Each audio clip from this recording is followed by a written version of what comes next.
কেমন আছেন সবাই?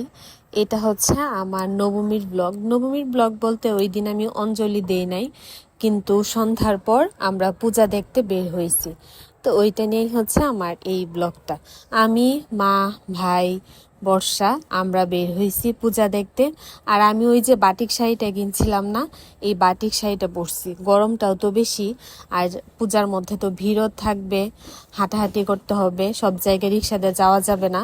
তো ভাবলাম আমি আরাম বোধ করবো এরকম একটা কাপড়ই পরি। তো পরে ভাবলাম বাটিক শাড়িটাই পরি।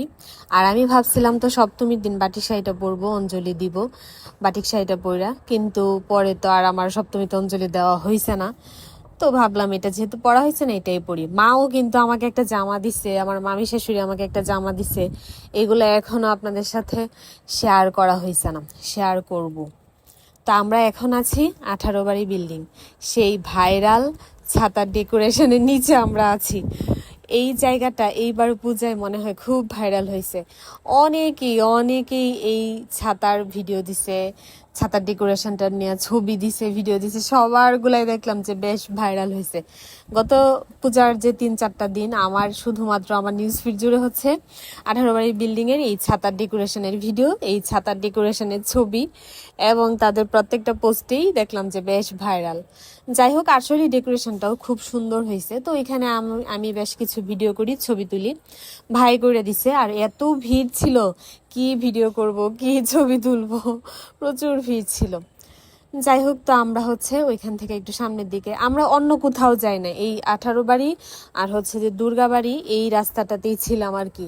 এখানে পাশাপাশি যে 3-4টা পূজা ছিল এইগুলাই আমরা দেখছি, দূরে কোথাও যাই নাই, এইখানেই ছিলাম। আস্তে আস্তে হাঁটতে হাঁটতে এইখানেই আশেপাশে 3-4টা পূজা দেখছি, তারপর আবার বাসায় এসে পড়ছি আর কি। যাই হোক, তো আমি আর ভাই হচ্ছে ওই ছাতার ডেকোরেশনের নিচে আমি একটু ভিডিও করব, ছবি তুলবো। তা আমার টাইম লাগতেছে, কারণ হচ্ছে প্রচুর ভিড়, ওইরকম ভাবে ছবিও তুলতে পারতেছিলাম না।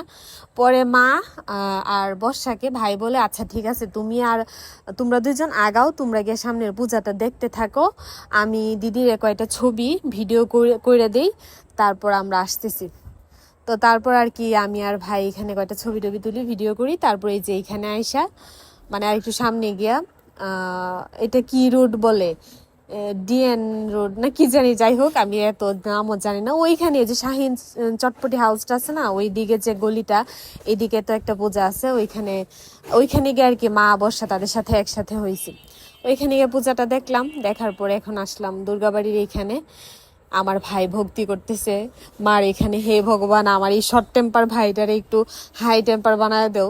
এত শর্ট টেম্পারের মানুষ আমার ভাই, কিন্তু বিশাল মনের অধিকারী, কিন্তু তার শর্ট টেম্পারের জন্য আমরা আতঙ্কে থাকি। যাই হোক, তো আমরা ওইখানে প্রসাদ নেই, প্রসাদ নেওয়ার পর আমরা এখন আসছি, এইখানেই শেষ পূজা, দুর্গাবাড়ির এখানে যে মন্দিরটা আছে, এখানে আমরা এখন আসছি প্রতিমা দেখতে। তো এখানে তো মেলা বসছে, তো এখান থেকে আমি কয়টা জিনিস কিনছি, ওইগুলো দেখাবো নি কি কিনছি। আহামরি কিছু না, একটা ঠাকুরের ছবি, 2টা পাঁচালি, 1 পাতা টিপ আর কি, এগুলা কিনছি। আর মা কিছু কিনে নাই, বলছিলাম টিপ কিনতে, কিনে নাই। এই তো ভিতরে আসছি, এখানেও অনেক ভিড় ছিল। তো ভাই এর আগ পর্যন্ত যে ভক্তি করলো না, ওই পর্যন্তই ছিল আমাদের সাথে, ওই মন্দিরটা পর্যন্তই, পরে আর আমাদের সাথে ছিল না। তারপর আমরা এটা দেখা বাসায় আইসা পড়ছি। সবাই ভালো থাকবেন, শুভ বিজয়া, আরো একটা বছরের অপেক্ষা শুরু।